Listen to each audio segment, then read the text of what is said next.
So let's start Coulomb's law.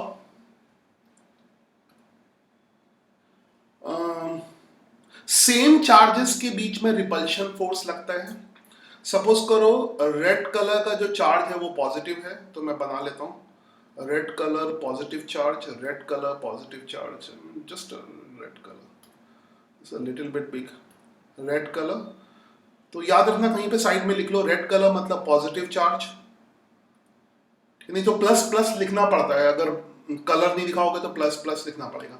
तो यहां पे रेड कलर का मतलब हो गया पॉजिटिव चार्ज, ठीक है. ब्लू कलर का मतलब हो गया दोनों नेगेटिव चार्ज, ठीक है.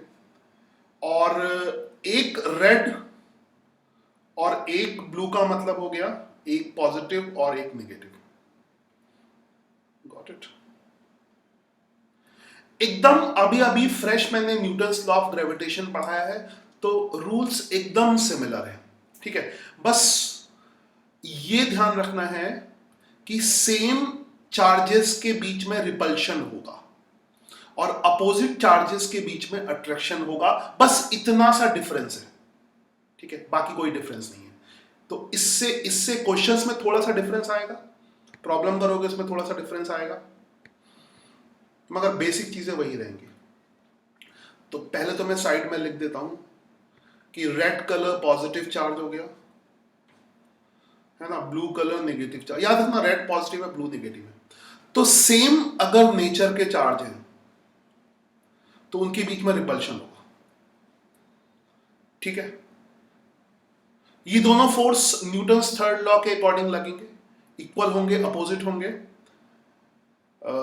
ये फर्स्ट चार्ज है, ये सेकंड चार्ज है. तो फर्स्ट चार्ज पे फोर्स F1 लग रहा है, दोनों के मैग्नीट्यूड सेम होंगे, तो मैग्नीट्यूड लिखूंगा तो सेम लिखूंगा, ठीक है. और सेकंड चार्ज में भी मैग्नीट्यूड, सिर्फ मैग्नीट्यूड लिखा मैंने. डायरेक्शन तो मैं दिख ही रहा है, डायरेक्शन इस तरह से होगी. And this force will be along the line connecting the charges, ठीक है. तो एकदम ग्रेविटेशन की तरह तो है, फर्क ही क्या है.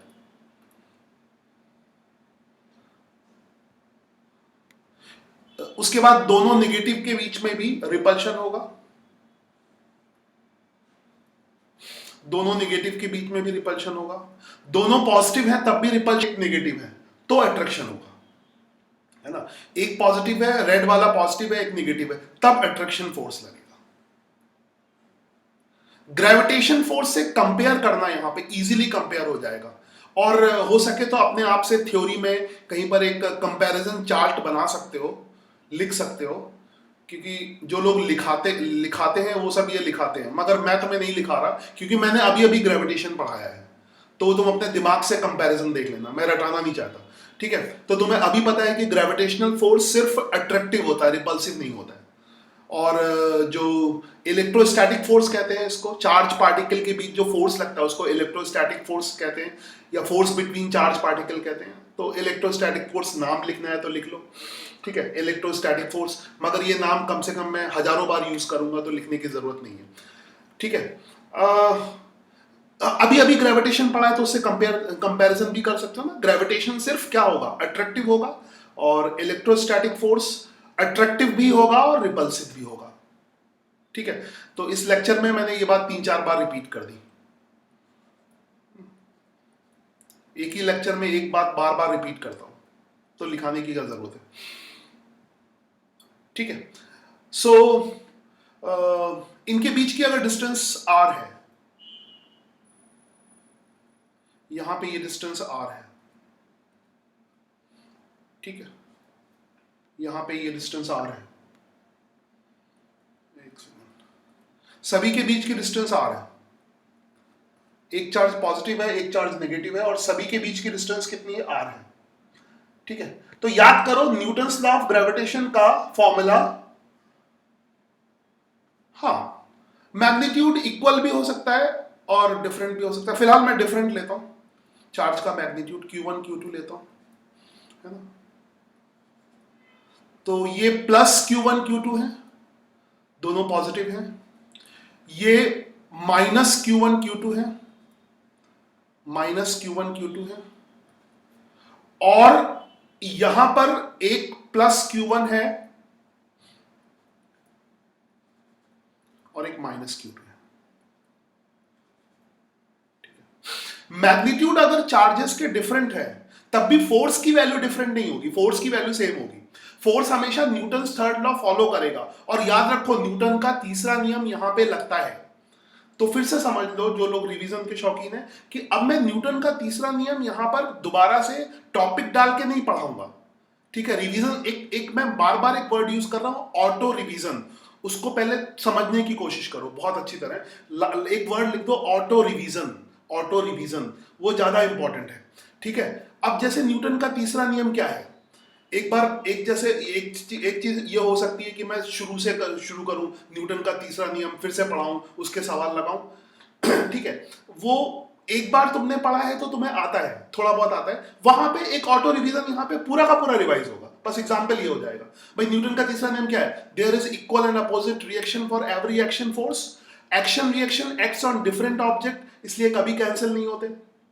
ठीक है, तो ये तो हर जगह लगेगा, नियम तो इतना सा है और एग्जाम्पल्स बार बार आ रहे हैं। उस चैप्टर में भी एग्जाम्पल आए थे, यहां भी एग्जाम्पल है, तो ये ऑटो रिवीजन है। तो यहां भी जिसको न्यूटन का तीसरा नियम पूरा नहीं पता वो उसको समझ ही नहीं पाएगा। तो देखो, तो वही न्यूटन का तीसरा नियम, तो बस इतना सा करना है। ठीक है, आई थिंक ये स्टेटमेंट मैंने 1000 बार रिपीट किया होगा तो तुम्हें याद हो गया होगा। There is equal and opposite, और बचपन से इसको सुनते आ रहे हो, equal and opposite reaction for every action force, वो है। एक्शन रिएक्शन अलग अलग ऑब्जेक्ट पे लगता है, लग रहा अलग अलग ऑब्जेक्ट पे, इसलिए कैंसिल नहीं होंगे, क्योंकि कैंसिल होने के लिए दोनों फोर्स एक ही ऑब्जेक्ट पे लगने चाहिए, सिंपल सी बात है। ठीक है, तो जो भी फोर्स होगा वो न्यूटन थर्ड लॉ के अकॉर्डिंग होगा। ठीक है, तो इनके बीच की डिस्टेंस आर है। न्यूटन्स लॉ ऑफ ग्रेविटेशन अभी अभी तुमने पढ़ा है, F is equal to G m1 m2 divided by r square. यहां भी कुछ वैसे ही फॉर्मूला होता है, फोर्स का मैग्नीट्यूड लिख रहा हूं, मैग्नीट्यूड। ठीक है, and this is constant c। यहां पे कभी कभी इसको मॉड लिखते हैं, Q1 Q2 divided by charge Q1 Q2 divided by r square.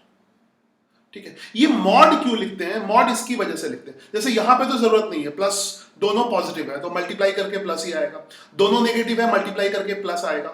मगर यहां पर एक पॉजिटिव है और एक नेगेटिव है, तो यहां पर मल्टीप्लाई करके माइनस आएगा।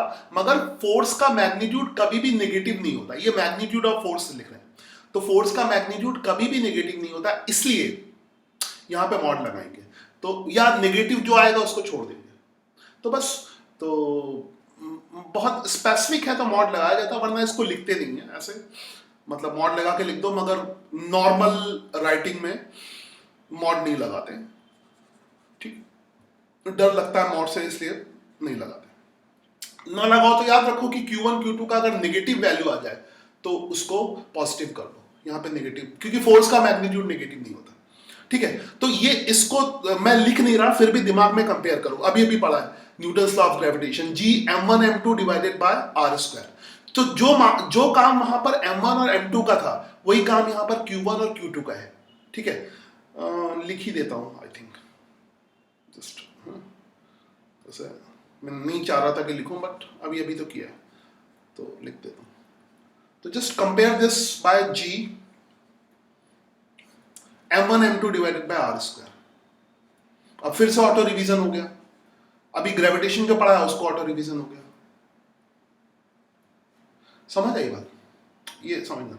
तो जस्ट अब पहले इसको पढ़ो या इसको पढ़ो, कोई अगर हम पहले इसको पढ़ते तो ये रिवाइज होता, ठीक है, और पहले इसको पढ़ते तो ये रिवाइज होता, तो ऐसा कोई सीक्वेंस भी नहीं होता है। ठीक है, बस बाकी सब वही है, यहां पर चार्ज की जगह मास आता है, डिस्टेंस का स्क्वायर, जो वहां पर डिस्टेंस है वही यहां पर डिस्टेंस है, सब कुछ सेम है।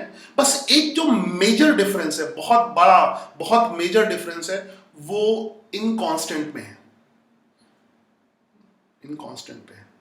तो आई होप तुमको जी की वैल्यू याद होगी, और जी को कहते हैं universal gravitational constant. Universal gravitational constant, short में लिख रहा हूं UGC, universal gravitational constant, UGC कहते हैं। और इसकी जो वैल्यू होती है दैट इज 6.67 इंटू 10 की पावर -11। हम इसको कई बार यूज कर चुके हैं, फिर भी यहां पे लिख रहा हूं। न्यूटन मीटर स्क्वायर पर kilogram square, newton metre square पर किलोग्राम स्क्वायर। ठीक है, यूजीसी। अच्छा, यहां पर इसमें सारा जो सीक्रेट है वो यूजीसी में है। इसको कहते हैं यूनिवर्सल ग्रेविटेशनल कांस्टेंट। मतलब ये जो ग्रेविटेशनल कांस्टेंट है वो सराउंडिंग मीडियम पे डिपेंड नहीं करता। इसका मतलब है जैसे दो मास के पार्टिकल हमने ले लिए, ये मैंने पहले भी समझाया था, फिर से एक बार रिपीट करता हूं। ठीक है, दो मास के पार्टिकल, और मास के पार्टिकल के बीच में सिर्फ अट्रैक्शन फोर्स होता है। तो मान लो इनके बीच में, और न्यूटन्स थर्ड लॉ हर जगह लगेगा, ये फोर्स इक्वल है, अपोजिट है, मगर अलग अलग ऑब्जेक्ट पे लग रहा है, इसलिए कैंसिल नहीं हो रहा है। तो ऑटो रिवीजन में न्यूटन्स थर्ड लॉ अपने आप से हो रहा है। समझ आई बात? तो ये ऑटो रिवीजन पे ज्यादा फोकस करो। ठीक है, ये यूनिवर्सल ग्रेविटेशनल कांस्टेंट, यूनिवर्सल का क्या मतलब है कि अगर सपोज करो M1 M2 वैक्यूम में रखे हैं तो फोर्स कितना होगा, 100 न्यूटन, और इसके सराउंड में तुमने कोई लिक्विड भर दिया, मैं लिक्विड भरता हूं मजे से, इसके सराउंड में अगर मैंने कोई लिक्विड भर दिया, इसके सराउंड में अगर मैंने कोई लिक्विड भर देता हूं, suppose I think it is not visible in, liquid भर दिया, ये सपोज ये ऐसे देख लो, लिक्विड भर दिया इसके सराउंड में, ऐसे कोई लिक्विड भर दिया, कलर्ड हो गया, ठीक है, तब भी फोर्स की वैल्यू चेंज नहीं होगी, है ना। तो इसके सराउंड में अगर तुमने कोई लिक्विड भर दिया तब भी फोर्स की वैल्यू मैं ऐसा दिखा देता हूँ, सम लिक्विड इज देयर, इसके सराउंड में चारों तरफ मैंने लिक्विड डाल दिया, पानी डाल दिया, कुछ भी डाल दिया, है ना, या वैक्यूम में रखे एयर डाल दी, तो ये जो ग्रेविटेशनल फोर्स है ये सराउंडिंग मीडियम पे डिपेंड नहीं करता, या कह सकते हो ग्रेविटेशनल जो कांस्टेंट है, इसलिए इसको यूनिवर्सल कहते हैं। जो यूनिवर्सल वर्ड है ना उसको समझने की कोशिश करो, कुछ भी रट्टा लगाने की जरूरत नहीं है, हर चीज को बहुत सोच समझ के बोला गया है। यूनिवर्सल वर्ड ऐसे ही नहीं यूज किया गया, चलो यूनिवर्सल बोल दिया, यूनिवर्सल वर्ड का ही अपना मतलब है, तो यूनिवर्सल को ही समझ लोगे, उसका सिर्फ इतना मतलब है कि सराउंडिंग मीडियम कुछ भी हो, सराउंडिंग मीडियम वाटर हो, वैक्यूम हो, एयर हो, ग्रेविटेशनल फोर्स की वैल्यू चेंज नहीं होने वाली। तो ग्रेविटेशनल फोर्स की वैल्यू सराउंडिंग मीडियम पे डिपेंड नहीं करती है। तो ये जो कांस्टेंट क्यों नहीं डिपेंड करती है, क्योंकि ये कांस्टेंट सराउंडिंग मीडियम पे डिपेंड नहीं करता है। तो ये जो कांस्टेंट है UGC, do not depends on surrounding medium, है ना, do not depends on surrounding medium, do not depends on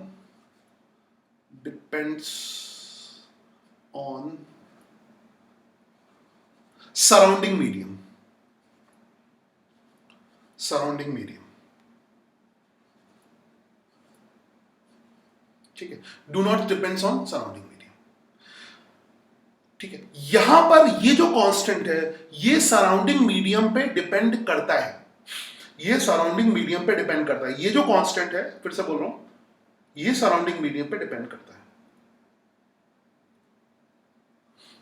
तो ये यूनिवर्सल कांस्टेंट नहीं है, ठीक है, तो बस ये मेजर डिफरेंस है, ये constant depends on surrounding medium,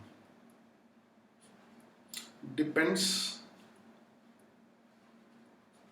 on surrounding medium. अब तुम पूछोगे क्यों डिपेंड करता है, सराउंडिंग पूरा नहीं लिख रहा हूं, सराउंडिंग मीडियम शॉर्ट में, डिपेंड्स ऑन सराउंडिंग मीडियम।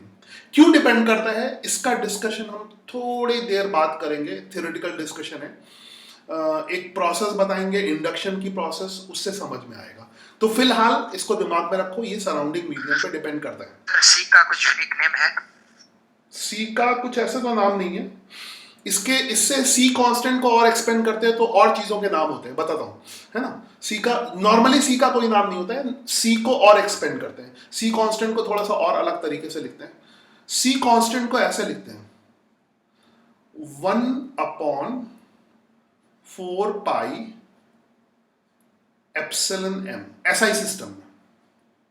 अब कहोगे ऐसे क्यों लिखते हैं, पहली चीज तो ये समझ, एप्सिलॉन एम की वैल्यू एप्सिलॉन नॉट के बराबर हो जाएगी। ये सब हम मतलब छोटे छोटे सवालों में लगेगा, बहुत छोटे सवालों में, सिंपल सवाल में, ठीक है। तो ये वैल्यू फोर्स पे डिपेंड करती है, सब कुछ हो गया, बाकी सब वैसे ही होता है, सब कुछ वैसे ही होता है और जैसा ग्रेविटेशन में था।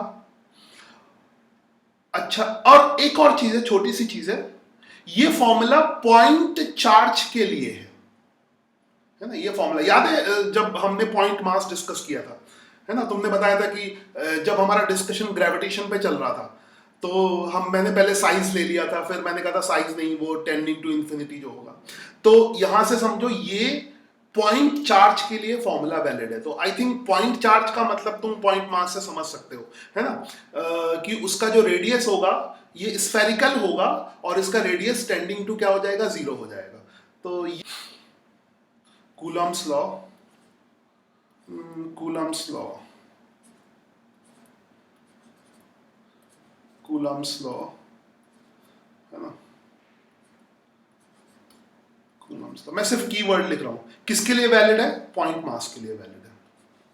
तो ये फॉर्मूला पॉइंट मास के लिए वैलिड है। चार्ज, हाँ, पॉइंट चार्ज, मास एक ही बात है। ये देखना कितना कंपैरिजन है कि एक दूसरे में चला जाता है। तो ये एक सुपर ऑटो रिवीजन है, मतलब सुपर ऑटो रिवीजन करना ही नहीं पड़ता है।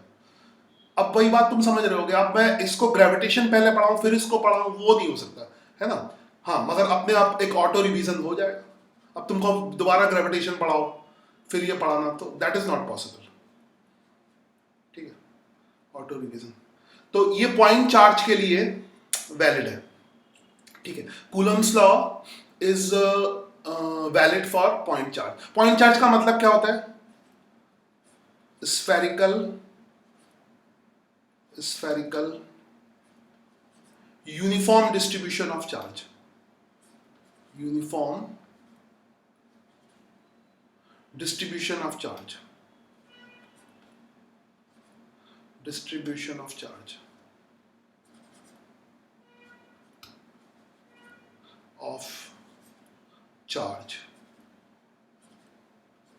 स्फेयर में सच दैट, मगर कंडीशन के साथ, स्फेयर का रेडियस कितना हो जाएगा, टेंडिंग टू 0, याद है, स्फेयर का रेडियस टेंडिंग टू 0 हो जाएगा।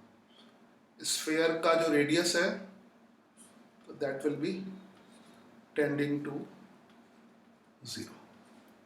ठीक है, आई थिंक मैंने बहुत सारी इंफॉर्मेशन तुम्हें दे दी। इस पे बहुत सारे छोटे छोटे सवाल ऑब्जेक्टिव में बहुत सारे होते हैं, बाकी बढ़िया सवाल तो ग्रेविटेशन की तरह ही होंगे, तो वो शुरू करेंगे। छोटे छोटे सवाल मैं ऑब्जेक्टिव में पूछ लूंगा, है ना, बहुत छोटे सवाल। ये फॉर्मूला याद रखोगे, सब दिया होगा, बेसिक सवाल।